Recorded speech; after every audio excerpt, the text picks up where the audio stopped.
السلام علیکم دوستو، کیسے ہو آپ سب؟ میں ہوں عریج اور آپ ہیں اس وقت میرے یوٹیوب چینل عریشہ ناولز پہ۔ تو گائز، آج ہم ریڈ کریں گے ناول شدت جنون کی قسط نمبر 15۔ تو چلیے سٹارٹ کرتے ہیں۔ شدت جنون قسط نمبر 15، تحریر عریج شاہ۔ سر، ہم کہاں جا رہے ہیں؟ وہ گاڑی پر اس کے ساتھ آ تو گئی تھی، لیکن وہ اسے کہاں لے کر جا رہا تھا اسے بالکل بھی اندازہ نہیں تھا۔ اندر ڈر بھی تھا۔ تھوڑی دیر پہلے زران نے جو حرکت کی تھی، اس کے بعد وہ اس سے کافی زیادہ خوفزدہ ہو گئی تھی، لیکن زران بالکل ریلیکس تھا، جیسے یہ سب کچھ اس کے لیے عام سی بات ہو، اور شاید اس کے لیے سب کچھ عام ہی تھا۔ اس کے آفس میں کتنی خوبصورت اور ماڈرن لڑکیاں کام کرتی تھیں، اور سب کے سب ہی زران کو کافی زیادہ پسند کرتی تھی۔ اس کے اتنے روڈ ہونے کے باوجود بھی وہ ہر کسی کا کرش تھا۔ کچھ دن پہلے وہ یہاں اس آفس میں آئی تھی تو اس کی سیکریٹری نے اسے پہچان لیا تھا اور اس سے پوچھا بھی تھا کہ وہ کچھ دن پہلے یہاں کیوں آئی تھی۔ کیا وہ کسی سفارش کی بنا پر اس آفس میں انٹرنشپ کر رہی ہے یا کچھ اور؟ تو اس نے کہہ دیا تھا کہ کچھ دن پہلے اسے یونیورسٹی کی طرف سے یہاں بھیجا گیا تھا، جس پر وہ لڑکی کچھ بھی نہیں بولی تھی، اور پھر جس طرح زران اس کی بات سننے کے لیے اپنی اہم میٹنگ چھوڑ کر گیا تھا، اسے بھی یہی لگا تھا کہ یقیناً وہ لڑکی اس کی طرف یونیورسٹی سے ہی بھیجی گئی تھی۔ سر، میں نے پوچھا کہ ہم کہاں جا رہے ہیں، آپ جواب کیوں نہیں دے رہے؟ اس نے تھوڑی دیر کے بعد اپنا سوال پھر سے دہرایا تھا، جبکہ وہ آنکھوں پر چشمہ چرائے بالکل ریلیکس انداز میں گاڑی چلا رہا تھا۔ میں سفر کے دوران زیادہ بات کرنا پسند نہیں کرتا، تم بھی عادت ڈال لو، میرے ساتھ سفر کرتے ہوئے زیادہ باتیں مت کرنا۔ وہ اسے جواب دیتے ہوئے اپنی گاڑی کی سپیڈ تیز کر چکا تھا۔ لیکن سر، ہم جا کہاں رہے ہیں یہ بھی تو بتائیں نا۔ اس کے اس طرح کے جواب پر وہ تپ اٹھی تھی۔ ایک تو تقریباً 1 گھنٹے سے گاڑی چلے جا رہی تھی اور ان کی کوئی منزل ہی نہیں تھی۔ کام پر ہی لے کر جا رہا ہوں تمہیں، لانگ ڈرائیو پر لے کر جانے سے رہا۔ کیسے فضول طرح کے سوال کر رہی ہو؟ یہ ڈیوٹی آورز ہیں اور میں ڈیوٹی آورز میں کسی کو ڈیٹ پر لے کر نہیں جاتا۔ Don't worry. وہ گاڑی ایک ہوٹل کے باہر روکتے ہوئے اسے اشارے سے باہر آنے کا کہہ چکا تھا۔ یہ تاج ہوٹل ان کے آفس سے تقریباً 10 منٹ کے فاصلے پر تھا، لیکن وہ 1.5 گھنٹے کے بعد یہاں پہنچے تھے۔ وہ 1 گھنٹے سے فضول میں اپنی گاڑی سڑکوں پر دہرائے جا رہا تھا۔ چلو نکلو گاڑی سے۔ اس میٹنگ کے بعد شام 7 بجے میری ایک اور میٹنگ بھی ہے۔ سارا دن یہاں نہیں گزارنا میں نے۔ آپ محترمہ کے گاڑی سے نکلنے کے انتظار میں وہ کافی سختی سے اس سے بولا تھا، جبکہ عبادت کا بہت دل چاہا کہ اسے اس بات کا بھی احساس دلائے کہ 1.5 گھنٹے سے وہ فضول میں آگے پیچھے گاڑی گھمائے جا رہا ہے، حالانکہ آفس سے یہاں تک کا سفر صرف 10 منٹ کا تھا۔ لیکن وہ کچھ بھی نہیں بولی تھی۔ آخر وہ اس کا باس تھا اور وہ ایک معمولی امپلائی۔ عبادت ہرگز نہیں چاہتی تھی کہ کسی بھی طرح کی بدمزگی ہو، لیکن آج جو آفس میں ہوا تھا اس کے بعد وہ اس سے دو ٹک انداز میں بات کرنا چاہتی تھی۔ وہ مانتی تھی کہ ان دونوں کے درمیان ایک رشتہ ہے، لیکن وہ رشتہ آفس سے باہر رہے تو بہتر تھا۔ ہوٹل کے اندر ان لوگوں کی میٹنگ تھی جو ان کے جاتے ہی شروع ہو گئی تھی۔ سامنے بیٹھا آدمی اسے پریشانی سے اپنے مسائل بتا رہا تھا، جبکہ وہ بالکل ریلیکس انداز میں اس کی باتوں کو سن رہا تھا۔ اسے خود بھی اس آدمی کی بات سن کر کافی افسوس ہو رہا تھا۔ اس کی بیٹی کے ساتھ کافی زیادہ ظلم ہوا تھا، لیکن اسے اپنے دماغ میں یہ ساری باتیں بھی رکھنی تھی کہ وہ ایک وکیل ہے اور جس کا کام جذبات میں آنسو بہانا نہیں بلکہ ان کے کیس کو سمجھ کر ہینڈل کرنا ہے۔ وہ کافی غور سے اس آدمی کی باتیں سن رہی تھی اور زران کے ایکشن کا بھی انتظار کر رہی تھی کہ وہ کس طرح سے اس چیز کو ہینڈل کرے گا۔ عموماً میں اس طرح کے کیس لیتا تو نہیں ہوں، لیکن آپ کا میری سیاسی پارٹی سے گہرا تعلق ہے تو میں اس بارے میں ضرور سوچوں گا اور اگلے ہفتے تک آپ کو بتاؤں گا کہ میں اس کیس کو لے کر کیا سوچتا ہوں۔ آپ جتنے پیسے کہیں گے میں دینے کے لیے تیار ہوں۔ آپ کو کسی طرح کی کوئی پیمنٹ ایشو نہیں ہوں گے۔ پلیز زران صاحب، آپ سے زیادہ میں کسی پر یقین نہیں کر سکتا اس معاملے میں۔ آپ اندازہ نہیں لگا سکتے کہ میری بیٹی کی کیا حالت ہے۔ اس کے شوہر نے اسے آگ لگا کر مارنے کی کوشش کی ہے۔ میری بیٹی کا سارا جسم جھلس گیا ہے۔ پلیز مجھے انصاف دلائیں۔ میری بیٹی کے ساتھ بہت ظلم ہوا ہے۔ میں نے کہا نا، میں سوچ کر جواب دوں گا آپ کو۔ فی الحال میں اور بہت سارے کیسز پر کام کر رہا ہوں۔ ویسے شہر سے باہر وہ پہاڑی علاقے میں خوبصورت سا فارم ہاؤس آپ کا ہے؟ وہ بالکل ریلیکس انداز میں کرسی پر بیٹھا موضوع بدل چکا تھا، جبکہ اس کے اس طرح سے پوچھنے پر عبادت تھوڑی حیران ہوئی تھی۔ وہ آدمی اپنی بیٹی کو لے کر اتنا پریشان تھا اور زران یہ فضول طرح کے سوال کر رہا تھا۔ ہاں، وہ میں نے اپنی بیٹی کو جہیز میں دیا تھا، وہ پریشانی سے بولا۔ بیٹی کو انصاف مل جائے یہی کافی ہے۔ خیر، اگر میں نے یہ کیس لیا تو میں فیس نہیں لوں گا۔ آپ پیپرز وغیرہ تیار کروا لیجئے گا فارم ہاؤس کے۔ چلیں۔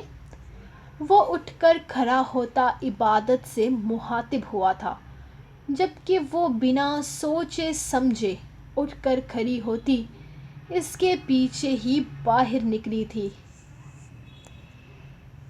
مجھے گھر پر کچھ ضروری کام ہے تو میں وہاں جا رہا ہوں۔ آپ کو بھی میرے ساتھ چلنا ہے۔ 7 بجے ہم وہیں سے میٹنگ اٹینڈ کرنے چلیں گے۔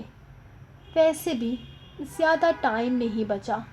وہ اس سے کہتے ہوئے گاڑی سٹارٹ کرنے لگا تھا، جبکہ وہ پریشان سی ہو گئی تھی اس کے ساتھ گھر چلنے والی بات پر، لیکن وہ اسے بنا کچھ بھی کہنے کا موقع دیے گاڑی سٹارٹ کر چکا تھا۔ بھابھی، میں نے زندگی میں اتنے مزے کا کھانا کبھی نہیں کھایا۔ آپ کے ہاتھ میں جادو ہے۔ کیا ہی بناتی ہیں آپ؟ یہ آپ نے ہی بنایا ہے یا کسی نوکر سے بنوایا ہے؟ سچ سچ بتائیں۔ دامیار کھانے کے ساتھ انصاف کرتے ہوئے زہرش سے مخاطب ہوا۔ اسی نے بنایا ہے بیٹا۔ ہمارے گھر کے اندر ملازمہ کا کچن میں کوئی کام نہیں۔ جو کام کچن کے ہیں وہ ہم خود کرتے ہیں، بلکہ ہم کہاں کرتے ہیں۔ یہ زہرش کرتی ہے، جو ہر چیز کرتی ہے۔ جب سے یہ آئی ہے ہماری تو تقریباً کچن سے چھٹی ہی ہو گئی ہے، بالکل کسی کام کو ہاتھ نہیں لگانے دیتی۔ امی زہرش کی طرف دیکھتے ہوئے کہنے لگی تو وہ مسکرا دی تھی۔ کیا بات ہے بھابھی، آج کل کی لڑکیاں تو الگ گھر ڈھونڈتی ہیں تاکہ ساس سسر دیور نندوں کے چکر میں نہ پڑنا پڑے، اور ایک آپ ہیں۔ وہ اسے دیکھ کر بولا تھا۔ وہ سچ مچ میں اس سے امپریس تھا۔ دامیار بھائی، کام اتنا زیادہ ہوتا ہی نہیں ہے، بس کھانا ہی تو بنانا ہوتا ہے، اور عزا اور عبادت میری بہت زیادہ مدد کرتی ہیں، اور گھر میں اتنی ساری لڑکیاں ہیں تو ہم اپنے بزرگوں کو زحمت کیوں دیں؟ مجھے یہ سارے کام کرنے کا بہت شوق ہے۔ اپنے گھر میں تو ویرانی سی تھی، بس ہم امی 2 بہنیں، بڑی بہن کی شادی 7 سال پہلے ہو گئی تھی، ہمارے ابو بہت پہلے فوج میں شہید ہو گئے تھے۔ میں تو جب سے یہاں آئی ہوں گھر کیا ہوتا ہے یہ سمجھ پائی ہوں۔ وہ بہت سکون سے بات کر رہی تھی، جبکہ بارق اسے عجیب سی نظروں سے دیکھ رہا تھا۔ یقیناً یہ سارے کام کر کے اسے تو خوشی ملتی تھی، لیکن بارق بری طرح سے ڈسٹرب ہو جاتا تھا۔ خاندان کے ہر انسان کو اپنی عادت لگائی ہوئی ہے اس نے، ملازموں سے کیا، شہیر تو عزا یا عبادت سے بھی اپنے کپڑے استری نہیں کرواتا، کہتا ہے کہ یہ دونوں ٹھیک سے نہیں کرتی، کام چور ہیں۔ پورے گھر کی ذمہ داری سنبھال لی ہے اس نے صرف 7 مہینوں میں۔ دادی تو بڑے مزے سے گھر کے اندر کی باتیں بھی اسے بتا رہی تھی، جبکہ کچن میں چائے بناتی عزا کو تو غصہ ہی آ گیا تھا۔ یہ کیا بات ہوئی؟ وہ ٹھیک سے کپڑے استری نہیں کرتی، یہ بات اس سے بتانے کی کیا ضرورت تھی؟ کیا تک بنتی تھی؟ ایک باہر والے کے سامنے دادی گھر کے بھی راز کھول رہی تھی۔ بھابھی چائے بن گئی ہے، اس نے اعلانیہ کہا تھا تاکہ وہ چائے یہاں سے لے کر جائے اور اس کے خلاف جو باتیں ہو رہی ہیں وہ ختم ہو جائیں۔ ہاں تو ہی لے آ۔ ہر کام کے لیے بھابھی کو آوازیں دیتی ہیں یہ دونوں لڑکیاں، دادی نے پھر سے کہا۔ تو وہ اپنا غصہ قابو کرتے ہوئے سارے کپ ٹرے میں رکھتی اٹھا کر باہر لائی تھی۔ ایک تو وہ اس آدمی کے سامنے نہیں آنا چاہتی تھی، اور اوپر سے دادی تو بالکل اپنے اسی پوتے کی ہو کر رہ گئی تھی۔ اپنے پوتے پوتیوں کی عزت کا تو کوئی خیال ہی نہیں تھا۔ لیجیے دادی، چائے پیجیے۔ اس نے ٹرے وہیں ٹیبل پر رکھتے ہوئے دادی سے مخاطب ہوئی تھی، جبکہ دادی نے پہلے دامیار کے لیے کپ اٹھا کر اس کے حوالے کیا تھا۔ ویسے تو میرا ارادہ اب سنڈے والے دن آنے کا تھا، لیکن دادی کے بغیر رہا ہی نہیں گیا، اسی لیے آ گیا ہوں۔ آپ لوگوں کو میرا روز روز یہاں آنا عجیب لگتا ہوگا نا؟ وہ سامنے بیٹھے انکل کی طرف دیکھتے ہوئے بولا، جنہوں نے فوراً نفی میں سر ہلایا۔ نہیں دامیار بچے، ایسا بالکل نہیں ہے، تم جب چاہے یہاں آ سکتے ہو، اس گھر کو اپنا گھر سمجھو۔ تم ہمارے لیے بالکل پرائے نہیں ہو، میرے لیے بالکل میرے باقی 4 بچوں جیسے ہو۔ یہ گھر تمہارا بھی ہے، اور صرف دادی کے لیے نہیں، ہم سب کے لیے بھی آیا کرو، ہمیں خوشی ہوتی ہے تمہیں یہاں دیکھ کر، انہوں نے خلوص سے کہا تھا۔ اچھا، ایسی بات ہے، لیکن آپ کی بیٹی تو کہہ رہی تھی کہ میری رشتہ داری صرف دادی سے ہے، اور میرا کسی سے کوئی لینا دینا نہیں، خاص کر یہ تو مجھ سے ہرگز دوستی نہیں کرنا چاہتی۔ اس نے ایزا کی طرف دیکھتے ہوئے کہا تھا، جبکہ سب کی نگاہیں خود پر دیکھ کر وہ گھبرا سی گئی تھی۔ ہاں تو صحیح تو کہا تھا میں نے، آپ دادی کے پوتے ہیں، مجھ سے آپ کا کوئی واسطہ نہیں، اور نہ ہی میں کسی سے دوستی کرتی ہوں۔ ایزا، غلط بات بیٹا، بڑے بھائی سے اس طرح بات نہیں کرتے۔ امی کو اس کا رویہ کافی تلخ لگا تھا، اسی لیے اسے ڈانٹتے ہوئے بولی، میں نے غلط بات نہیں کی امی، یہ دادی کے پوتے ہیں نا، میرا ان سے کوئی لینا دینا نہیں ہے، یہ دادی سے ملنے کے لیے آتے ہیں، شوق سے آئیں۔ آپ سب لوگ ان کے ساتھ اچھے سے بات کر رہے ہیں، انہیں عزت دے رہے ہیں، اتنا کافی ہے۔ ضروری نہیں کہ ہر انسان انہیں اپنی زندگی میں اتنی ہی اہمیت دے۔ آئی ایم سوری، لیکن مجھے آپ کے یہاں ہونے یا نہ ہونے سے کوئی فرق نہیں پڑتا۔ بہتر ہوگا کہ ان سب چیزوں میں مجھے شامل نہ کریں۔ میرا ان سے کوئی واسطہ نہیں ہے، اور نہ ہی یہ میرے بھائی ہیں، میرے صرف 4 ہی بھائی کافی ہیں۔ وہ کسی کی باتوں میں آ کر تو زبردستی کسی کو عزت دینی چاہ رہی تھی، اسی لیے صاف الفاظ میں جو بات اس کے دماغ میں تھی اس نے بول دی، لیکن یہ بات سامنے کھڑے آدمی کی انا پر کاری ضرب لگا گئی تھی۔ وہ کسی کو دیکھے بنا غصے سے وہاں سے نکل گیا تھا، جبکہ اس کے جاتے ہی سب لوگ بے چین ہو گئے تھے۔ یقیناً ایزا کی بدتمیزی کی وجہ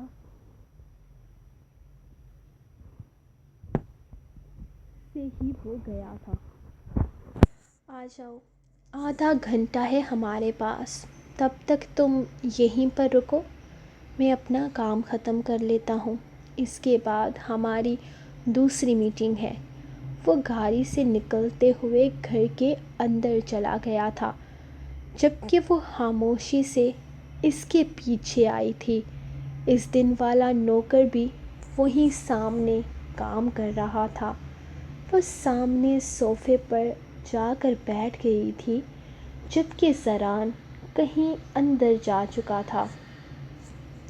عبادت، آ جاؤ، اوپر کمرے میں ہی آ جاؤ، تھوڑی سی ہیلپ کر دو میری، میں نے سیٹنگز چینج کروائی ہیں، لیکن مجھے کچھ مزہ نہیں آ رہا، تم خود آ کر دیکھ لو۔ سر، ڈنر لگوا دیں؟ وہ عبادت سے مخاطب تھا جب ملازم نے پوچھا۔ نہیں، ہم نے واپس جانا ہے۔ عبادت، جلدی کرو یار، ٹائم نہیں ہے، ہم نے واپس بھی جانا ہے، بہت ضروری میٹنگ ہے میری۔ وہ اسے اوپر آنے کا اشارہ۔ نہیں، ہم نے واپس جانا ہے، عبادت جلدی کرو یار، ٹائم نہیں ہے، ہم نے واپس بھی تو جانا ہے نا، بہت ضروری میٹنگ ہے میری۔ وہ اسے اوپر آنے کا اشارہ کرتا خود اندر جا چکا تھا، جبکہ وہ ایک نظر ملازم کو دیکھتی اوپر کی طرف قدم بڑھا چکی تھی۔ دیکھو، یہ سیٹنگ کروائی ہے میں نے۔ پہلے تو تم نے یہ کمرہ دیکھا تھا یا نہیں اس دن، یہ تو مجھے نہیں پتا، لیکن یہ بیڈ اس طرف تھا تو میں نے اس طرف رکھوا دیا ہے، باقی وہاں پر شادی کا فریم ہوگا بیڈ کے بالکل اوپر، بیڈ کے سائز سے۔ آئی نو، روم کی سیٹنگ بیویوں کو اپنی مرضی سے کرنے کا شوق ہوتا ہے، لیکن تھوڑی بہت تو میری بھی چل سکتی ہے نا، باقی شادی کے بعد میری پیاری سی بیوی خود دیکھ لے گی کہ اسے کیا کرنا ہے اور کیا نہیں، کیا خیال ہے؟ فی الحال تھوڑا بہت کر لیتے ہیں، جب یہ گھر بنوایا تھا نا، تب سے ہی یہ کمرہ سب سے زیادہ پسند ہے، اسی لیے یہی میرا بیڈ روم ہے۔ اگر شادی کے بعد کوئی چینجنگ کروانی ہو تو کوئی اور کمرہ خالی کروا لیں گے، باقی جم والا کمرہ عزو کا ہے اور وہاں پر عزو کی ساری سیٹنگ ہو چکی ہے. اس کمرے میں اور کوئی نہیں رہ سکتا. بتاؤ یار کیسا لگ رہا ہے بیڈ؟ یہاں پر وہ مصروف انداز میں اس سے پوچھ رہا تھا، جبکہ وہ سمجھ نہیں پا رہی تھی کہ وہ کیا جواب دے. اس کا اتنا دوستانہ انداز، اوپر سے وہ اس سے اپنی آنے والی زندگی کو ڈسکس کر رہا تھا جیسے وہ اس کی منکوہا نہیں بلکہ بیسٹ فرینڈ ہو جو اس کی دوسری بیوی کے لیے اسے اچھے اچھے آئیڈیاز دے گی. ریئلی سوری سر، میں یہاں آپ کے ساتھ کام کے سلسلے میں آئی ہوں، ان سب فضول چیزوں کے لیے نہیں. یہ آپ اپنی پرسنل لائف خود تک محدود رکھیں تو زیادہ بہتر ہوگا. میں آپ کی امپلائی ہوں، وہ یاد دلاتے ہوئے کافی سخت لفظوں میں بولی تھی، جبکہ زران کو اس کا شرم سے سرخ ہوتا چہرہ دیکھ کر مزہ ہی تو آ گیا تھا. لیکن میں نے تو سنا ہے کہ گھر میں اور بیڈ روم میں بیوی بیوی ہوتی ہے، کوئی امپلائی نہیں. وہ ایک جھٹکے سے اس کی کمر میں ہاتھ ڈالتا اسے اپنے پاس کھینچ چکا تھا، جبکہ اس کے انداز نے اسے بوکھلانے پر مجبور کر دیا تھا. عزا، یہ کیا بدتمیزی ہے؟ تم نے ایسا کیوں کہا؟ شرم آنی چاہیے. یہ تربیت کی ہے ہم نے تمہاری، گھر آئے مہمانوں کے ساتھ اس طرح کی بدتمیزی. کتنی بار تمہیں یہ بات بتانی پڑے گی کہ اس بیچارے کا آگے پیچھے کوئی نہیں ہے. پہلی دفعہ اسے فیملی والا ماحول مل رہا ہے. بارق کافی سختی سے بولا تھا. اتنا تو وہ سمجھ چکا تھا کہ دامیار ان سب میں گلنے ملنے کی کوشش کر رہا ہے، سب کو اپنی فیملی کی طرح ٹریٹ کر رہا ہے. لیکن اس کی اس بدتمیزی نے یقیناً اسے بہت ہرٹ کیا تھا. وہ ہرگز نہیں چاہتا تھا کہ عزا اس کے ساتھ کسی طرح کی کوئی بدتمیزی کرے، بلکہ وہ تو خود چاہتا تھا کہ دادی خوش رہیں اور دامیار بھی آتا جاتا رہے، اسے ایک اچھی فیملی سپورٹ ملے. ہو سکتا تھا کہ دادی کے ساتھ رہ کر وہ اپنے غلط کاموں سے بھی باز آ جاتا اور صحیح غلط کی بھی پہچان سمجھ لیتا. لیکن عزا نے اس کے ساتھ بہت بدتمیزی کی تھی. وہ اسے اہمیت نہیں دینا چاہتی تھی، اس سے بات نہیں کرنا چاہتی تھی، تو اسے یہ بات صرف اپنی فیملی تک محدود رکھنی چاہیے تھی. اسے بتا کر اسے ہرٹ نہیں کرنا چاہیے تھا.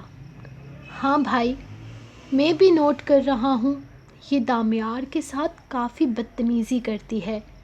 پہلے وہ انجان تھا، تم نے اسے تھپڑ مارا، ٹھیک ہے، ہم سمجھ سکتے ہیں تمہیں غلط فہمی ہو گئی تھی. لیکن اب جب تم سمجھ سکتی ہو کہ وہ ہماری فیملی کا حصہ ہے، دادی کا پوتا ہے، ان کے لیے اہم ہے، تو تمہیں اس طرح سے بدتمیزی نہیں کرنی چاہیے تھی. تم نے مال والی بات کو سر پر سوار کر لیا ہے اور کچھ نہیں.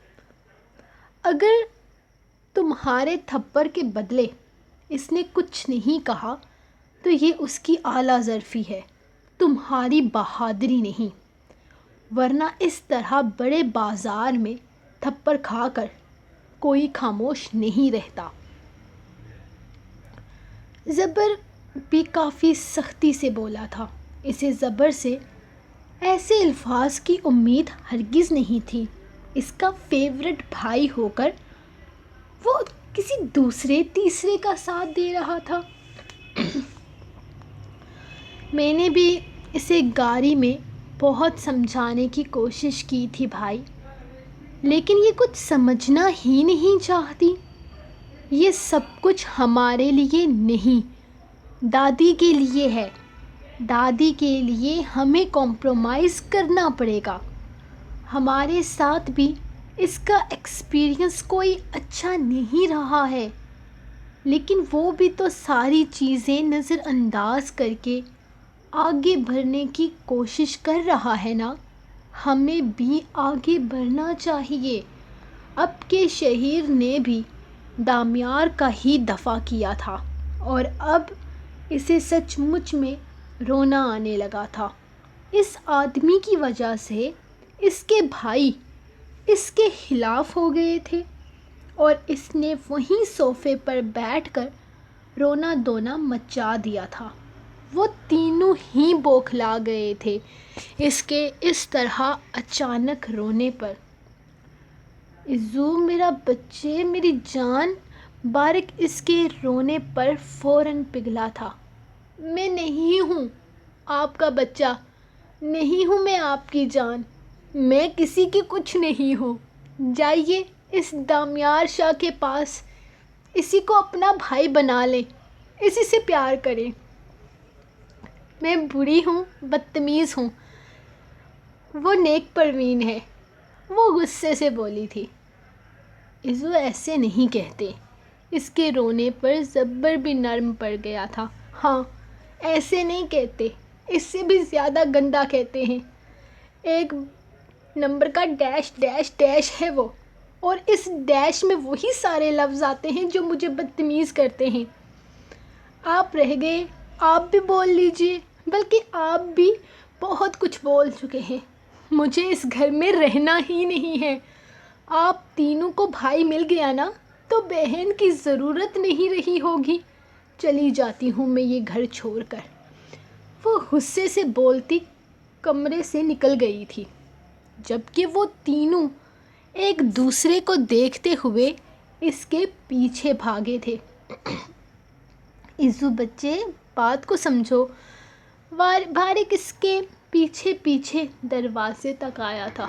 سب سمجھ چکی ہوں میں، جائیے اپنے بھائی کے پاس۔ میں جا رہی ہوں اپنے بھائی کے پاس۔ وہی میرا بھائی ہے جو مجھے سمجھتا ہے۔ مجھے زران بھائی کے گھر چھوڑ کے آئیں۔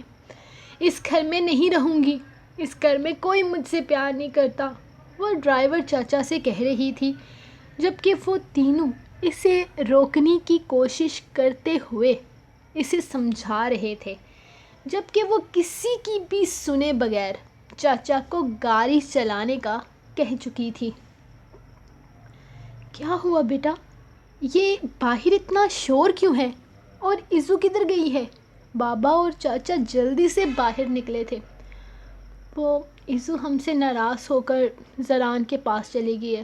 کوئی بات نہیں، ہم منا لیں گے، آپ پریشان مت ہوں، وہ انہیں بے فکر کرتے ہوئے بولا تھا، جبکہ اپنی بیٹی کے بچپنے پر اپنے بیٹے کی شکلیں دیکھ کر وہ خود بھی ہنس دیے تھے۔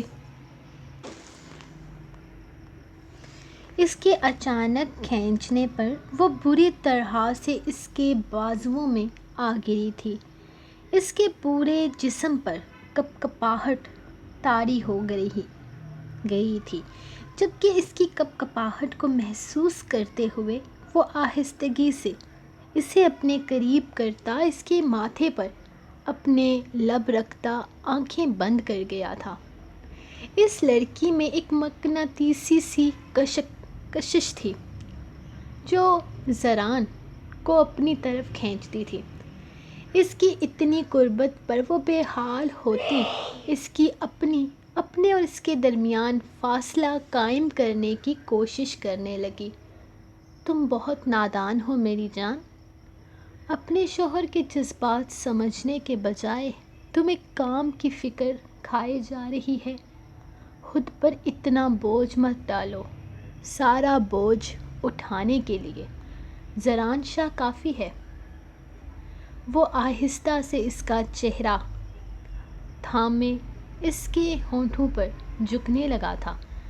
اس کی گرم سانسوں کی تپش اس کے ہونٹوں پر بکھری ہی تھی کہ وہ گھبرا کر اس سے دور ہٹنے لگی، لیکن وہ اس کی کوشش کو ناکام بناتا ایک جھٹکے میں اسے اپنے مزید قریب کھینچتا اس کے لبوں کو قید کر چکا تھا۔ زران پلیز نہیں، وہ گھبرائے ہوئے اس سے رہائی چاہتی تھی، جبکہ زران جیسے اس کی کوئی بات سن ہی نہیں رہا تھا۔ وہ ایک دفعہ پھر سے اس کے چہرے پر جھکتا، اس کے لبوں پہ اپنے لب رگڑتا، اس کے اپنے خواصوں پر چھا جانے والی مدہوش کن پاگل کرنے والی خوشبو میں مدہوش ہو جانا چاہتا تھا۔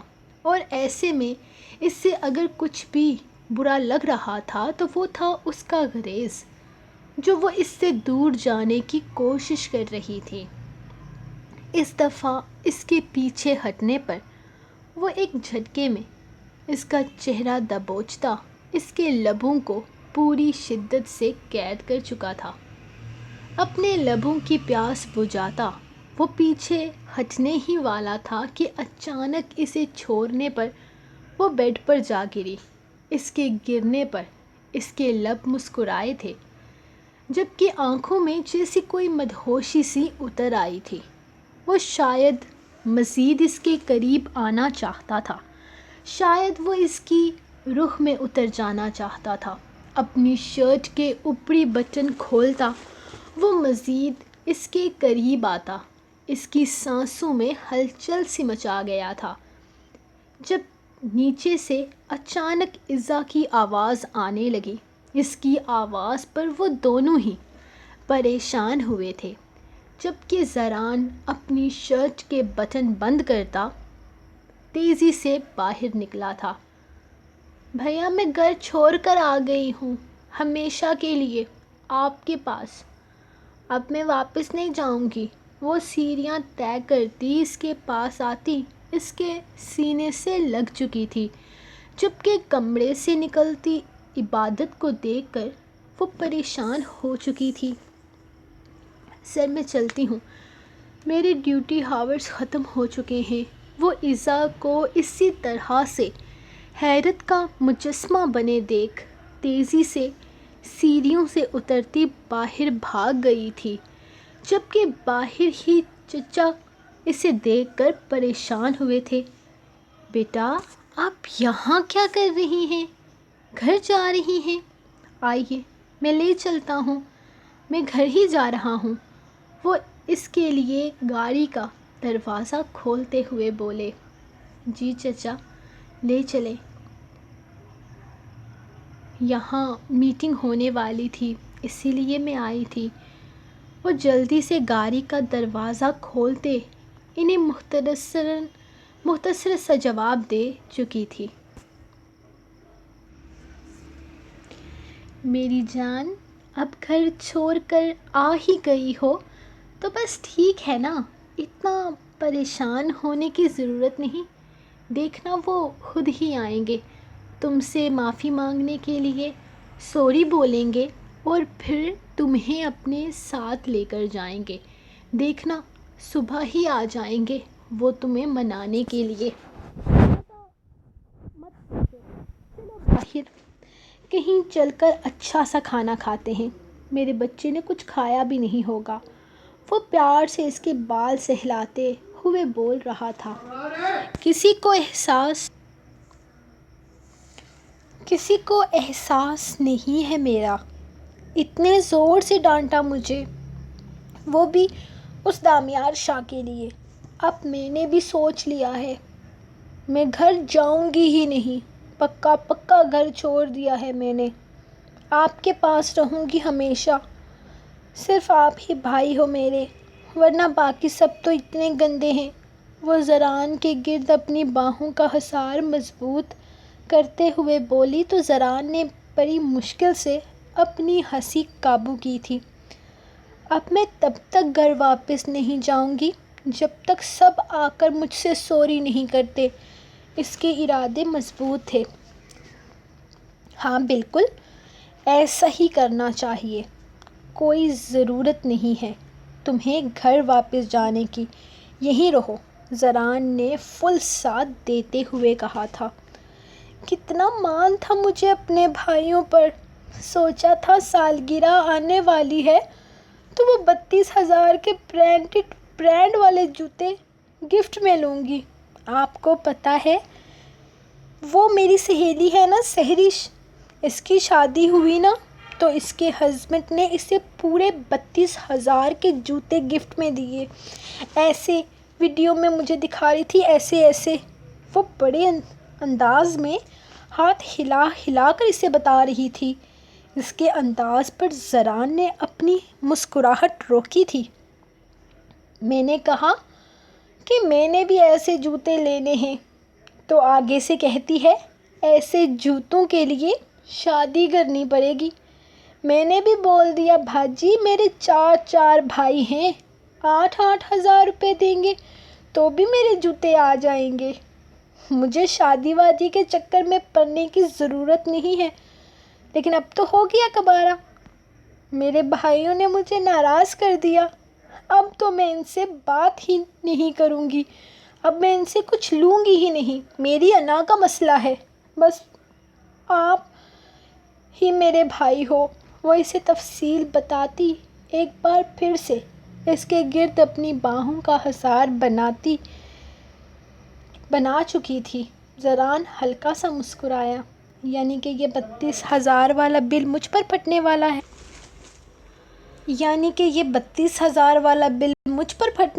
ہے۔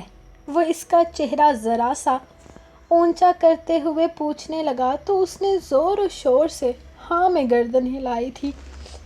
اچھا بھائی، اب تو میں یہیں رہوں گی نا آپ کے پاس، تو میں نا صبح آپ کے ساتھ آفس جاؤں گی اور وہاں نا عبادت کو جھوٹی موٹی باس بن کر خوب تنگ کروں گی۔ اور ہاں بھائی، یاد آیا کہ کل گھر چھوڑتے ہوئے نا میں کپڑے لانا بھول گئی ہوں۔ اب اگر میں گھر جاؤں گی تو وہ سارے نا میرا مذاق اڑائیں گے، اسی لیے آپ ہی مجھے ایک اچھی سی ڈریس بھی دلا دو جو پہن کر میں آپ کے ساتھ آفس جاؤں کل۔ وہ ایکسائٹڈ سی ہو کر اسے بتانے لگی تھی۔ ویسے بھائی، آپ کو نہیں لگتا کہ میرے گھر چھوڑنے سے آپ کو بہت نقصان ہو رہا ہے؟ میں تو آپ کا بہت خرچہ کروا رہی ہوں نا۔ وہ منہ لٹکاتی ایسے انداز میں بولی تھی جیسے اسے یہ سب کرواتے ہوئے بہت برا لگ رہا ہو، حالانکہ ایسا کچھ بھی نہیں تھا۔ وہ اپنے سارے بھائیوں کا دل کھول کر خرچہ کرواتی تھی۔ حالانکہ شعر کو تو ابھی اپنے آفس سے ٹھیک سے تنخواہ تک نہیں ملتی تھی اور وہ اس کے سارے پیسے شوق سے اڑوا دیتی تھی۔ میرے بچے، میری جان قربان، یہ سب کچھ تمہارا ہے، میرا بچہ جو لینا ہے لے لو۔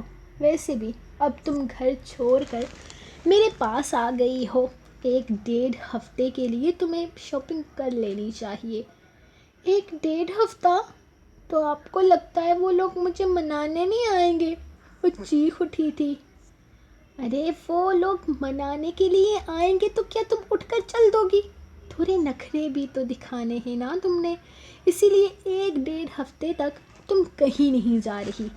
اس کے اداس ہونے پر وہ اسے سمجھاتے ہوئے بولا تھا۔ وہ جانتا تھا وہ گھر چھوڑ کر تو آ گئی ہے، لیکن یہاں بیٹھے بیٹھے وہ 10 دفعہ دروازے کی طرف دیکھ چکی تھی کہ نہ جانے کب اس کے بھائی اسے منانے کے لیے پہنچ جائیں گے، لیکن وہ اب تک نہیں آئے تھے کیونکہ زنان فون کر کے پہلے ہی منع کر چکا تھا۔